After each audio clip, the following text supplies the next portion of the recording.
사도행전 14장 1절부터 7절까지 말씀입니다. 이에 이고니온에서 두 사도가 함께 유대인의 회당에 들어가 말하니 유대와 헬라의 허다한 무리가 믿더라. 그러나 순종하지 아니하는 유대인들이 이방인들의 마음을 선동하여 형제들에게 악감을 품게 하거늘 두 사도가 오래 있어 주를 힘있게 담대히 말하니 주께서 그들의 손으로 표적과 기사를 행하게 하여 주사 자기 은혜의 말씀을 증언하시니 그 시내의 무리가 나뉘어 유대인을 따르는 자도 있고 두 사도를 따르는 자도 있는지라. 이방인과 유대인과 그 관리들이 두 사도를 모욕하여 돌로 치려고 달려드니 그들이 알고 도망하여 루가오니아의 두 성 루스드라와 더베와 그 근방으로 가서 거기서 복음을 전하니라. 아멘. 주를 힘입어 복음을 전하니라라는 제목으로 새벽에 묵상의 말씀 나누도록 하겠습니다. 오늘 본문의 말씀은 13장 하반절의 본문의 말씀과 연결해서 보시면 조금 더 말씀을 이해하는데 더 쉽게 말씀의 의미가 다가올 수 있습니다. 주의 말씀이 비시디아 안디옥 지방에 두루 퍼지게 됩니다. 그러니까 그 비시디아 안디옥 지방에 있는 유대인들이 귀부인들과 상류계급의 부인들에게 말해서 그들에게 충동해서 그 여파로 유력자들에게 영향을 끼쳐서 이 비시디아 안디옥 지방에서 복음을 전하는 바울과 바나바를 핍박하게 되는 상황을 만들어냅니다. 그리고 바나바와 바울을 쫓아내게 되는 과정이 되어지는 것이죠. 두 사람이 그들을 향해 발에 티끌을 떨어버리고 이고니온으로 가게 되는 것이 오늘의 배경입니다. 발에 티끌을 떨어버린다라는 것은 완전히 하나님의 심판과 판단에 맡긴다는 의미인데요. 두 사도가 핍박을 받고 이고니온으로 갔지만 그 이후에 그 땅에서 복음을 들고 그곳에 비시디와 안디옥의 제자들의 기쁨과 성령이 충만했다라고 이야기합니다. 그러니까 핍박을 받아서 그 자리를 떠나서 바울과 바나바가 티끌을 떨어버리고 이고니온으로 가게 됐다라는 의미를 너희들 하나님의 심판을 한번 받아봐라는 의도가 아니라 하나님 저는 여기서 최선을 다했습니다. 복음의 씨앗이 심겨졌으니까 그곳에서도 하나님의 은혜와 사랑을 베풀어 주십시오라고 하는 마음이 담겨 있다라는 것입니다. 그래서 비시디아 안디옥 지방에 있는 제자들이 잘 자라났다라는 부분을 사도행전 이야기하고 있는 부분이죠. 자, 이제는 장소로 옮겼습니다. 오늘 본문을 보면 이고니온에 도착한 두 사도가 유대인의 회당에 사역을 하기 시작을 하는 것이죠. 회당은 유대인뿐만 아니라 유대교에 들어온 헬라인들도 함께 모이는 공간이었습니다. 바울과 바나바의 사역을 통해 유대인이든 헬라인이든 허다한 무리가 예수 그리스도의 복음을 믿게 되었다는 것이죠.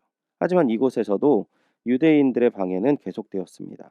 오히려 선동과 방해는 더욱더 집요하게 되었는데 특히 이번에는 이방인들의 마음에 부정적인 악감정을 심어주어서 쉽게 마음을 열지 못하게 만들었던 것이죠. 그러니까 바나바와 바울에 대한 내용들을 나쁜 내용들을 퍼뜨린 것이죠. 그러니까 사람들이 마음이 이미 막혀 있습니다. 그러니까 그 두 사도가 전하는 말씀에 귀가 들어오지 않은 것이고 그들의 행동에 대해서 부정적인 시각을 갖고 있는 것이죠. 근데 성경에서 뭐라고 이야기합니까? 이 두 복음을 전하는 하나님의 일꾼들이 더 오랜 시간을 들여서 담대하게 복음을 전했다라고 이야기하는 것이죠. 그 결과가 어떻습니까?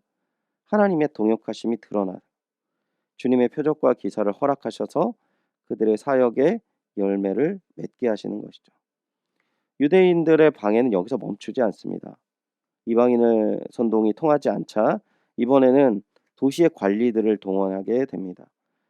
관리들로 인하여서 이제는 종교적인 대립에서 공적인 정부의 개입으로 이렇게 변화되는 핍박을 볼 수 있습니다.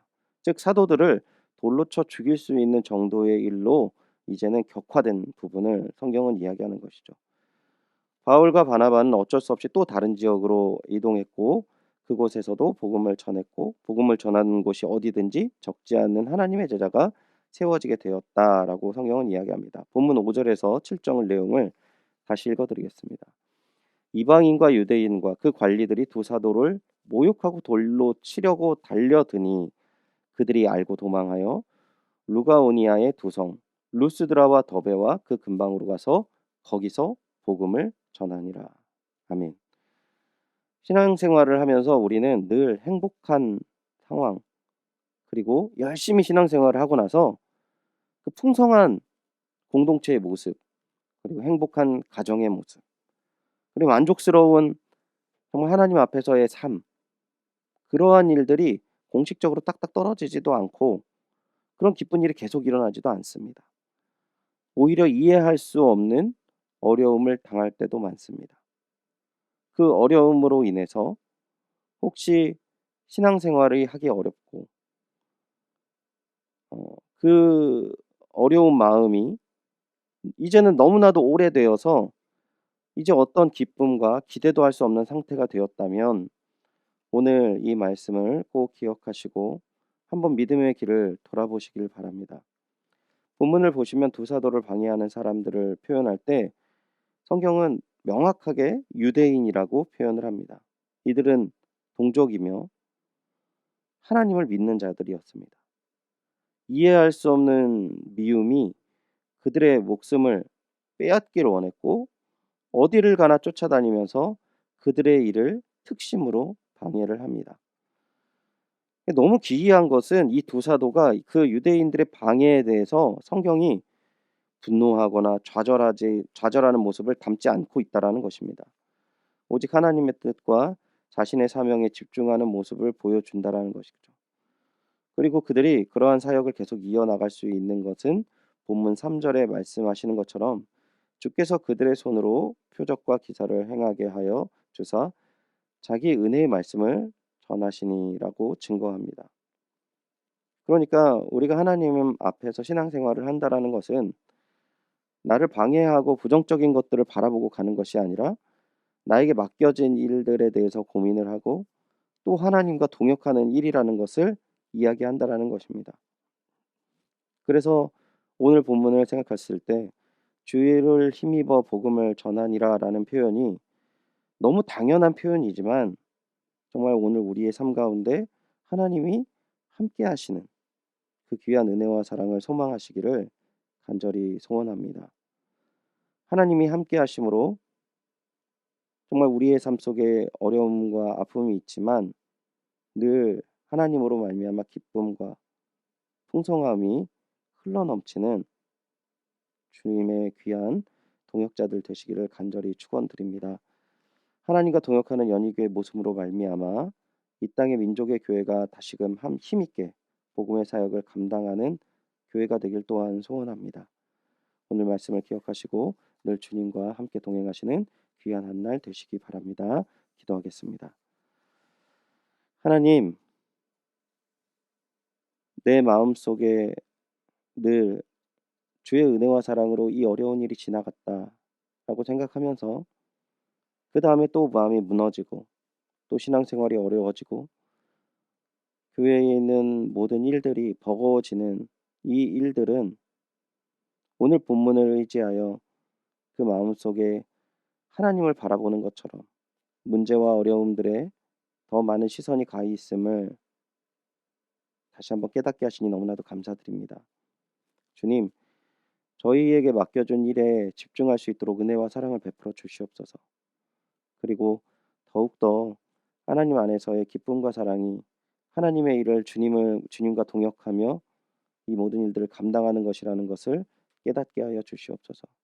그리고 깨닫지 못하고 방황하는 모든 마음 주님께서 은혜와 사랑을 베풀어 주시사 오늘 아침의 말씀처럼 주님을 힘입어 복음을 전하며 주의 일들을 감당하는 모든 주님의 귀한 동역자 되게 하여 주시옵소서. 허락하실 주님의 귀한 은혜와 사랑에 감사드리며 예수님의 이름으로 기도드리옵나이다. 아멘. 말씀을 기억하시면서 오직 주님과 동역함으로 새 힘을 얻고 주의 일을 기쁘게 감당하게 하여 주시옵소서. 기도하시기 바랍니다. 코로나19의 조속적인 종식과 교회와 모든 성도들의 안전을 위해서 기도해 주시기 바랍니다. 오늘 우리 김현희 선교사님, 승인아 선교사님의 그 사역과 가정을 위해서 기도해 주시고요. 우리 김종환 집사님 담석으로 인하여서 치료 받으시고 회복 중에 있습니다. 잘 회복되어질 수 있도록 모든 성도님들 함께 기도해 주시기 바랍니다. 담임 목사님 청빙행 과정에 있습니다. 연희교회가 십자가에서 죽으신 주님의 은혜에 감격하여 힘있게 믿음의 길 걸어갈 수 있도록 그러한 목회자들 모실 수 있도록 기도해 주시고요. 담임 목사님 청빙 과정 가운데 우리 모든 성도님들의 마음이 하나 되고 기도에 지치지 않으며 경건 생활에 충실한 성도님들 되어질 수 있도록 기도해 주시기 바랍니다.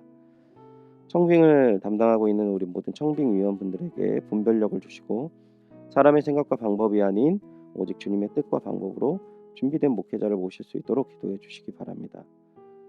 특별히 지난주에 광고했던 것처럼 오전 10시에 이 청빙 모든 과정을 위해서 함께 각 처소에서 같은 시간에 기도 제목을 가지고 함께 온 교회가 함께 기도하도록 하겠습니다. 다 같이 기도하겠습니다.